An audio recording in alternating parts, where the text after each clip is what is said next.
Caution!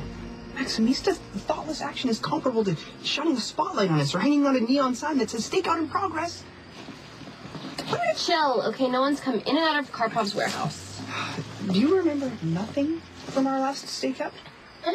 I remember mind-numbing boredom. That is the centerpiece of a private detective's craft. Lying in wait, quiet, coiled, like a cheetah on the hunt for unsuspecting prey. A starving cheetah. I remember the last time we did this, we didn't find any prey, unsuspecting or otherwise. That is the nature of the work. It requires a person who is a Zen-like vessel, you know, capable of maintaining concentration over long stretches of inactivity, so when the moment to act arrives, he's ready. Who sprang into action the last time the cops showed up and were banging on the window? If I hadn't pulled you into that kiss, your cover would have been blown. Maximista's ploy was impressive and convincing. The officer thought that we were actually kissing. We were really kissing. I mean, with enjoyment. Not just as two operatives, professional and detached. Spinelli, I really want to help you, but I don't see Karpov's lawyer anywhere. Well, she is elusive. We must show patience and tenacity. I mean, stakeouts can last days, sometimes even weeks.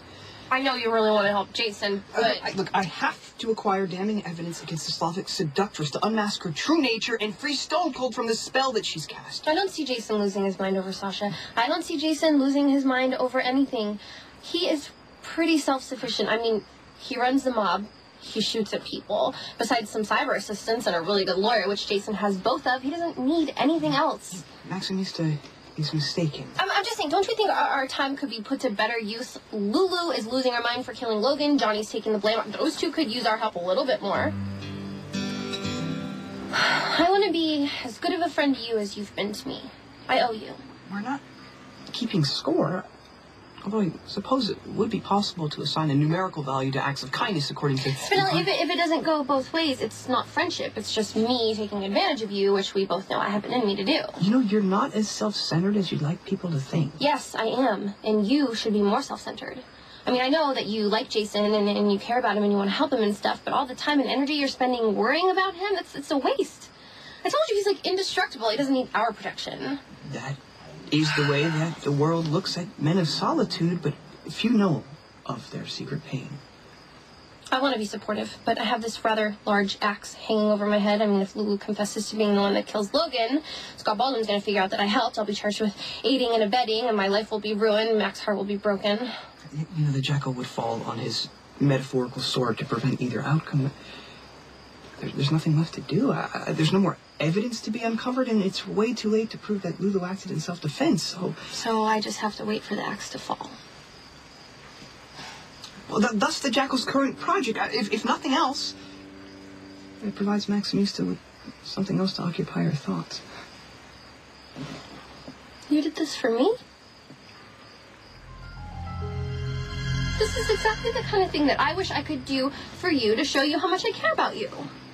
Well, I'm sure if you put your mind to it... I mean, you're trying to keep me distracted, but I can think of a lot of better things to do than some boring stakeout. Well, my motives were not entirely selfless. I mean, there is vital information to be gained, and Maximista has proven her insights are quite valuable. Well, that's really sweet of you. Except I think you're giving me way too much credit. I'm sure I could spot a liar, but that's only because I spend most of my time lying. When it comes to gathering incriminating evidence on mobsters, my intuition's basically just how badly they dress. Spinelli? Did you just see that? What? Well, someone just went into Karpov's warehouse. Spinelli, I think that they have a gun. Karpov's men are offloading goods from a truck. No doubt it's contraband. Okay, well, let's make an anonymous call to the police station. If this place gets busted and shut down, it'll limit the jackal's opportunities to gain evidence against the Slavic seductress. Stop that! If Jason says that he is not getting it on with Karpov's lawyer, then he is not. All we need to do is gather enough evidence to run Karpov out of town, and to do that, we just need to involve the police. Where are you going? Before we call anyone, the jackal must investigate further. I must go scout out the warehouse. No. The last time you did that, you almost almost had your arms ripped out of their sockets, and I had to make up a crazy story that we were having sex in there. I don't require assistance this time. I must prove to you in Stone Cold that my manly prowess is sufficient. Spinelli, don't you do this! I am a master of stealth. It's okay. But you don't have to prove anything.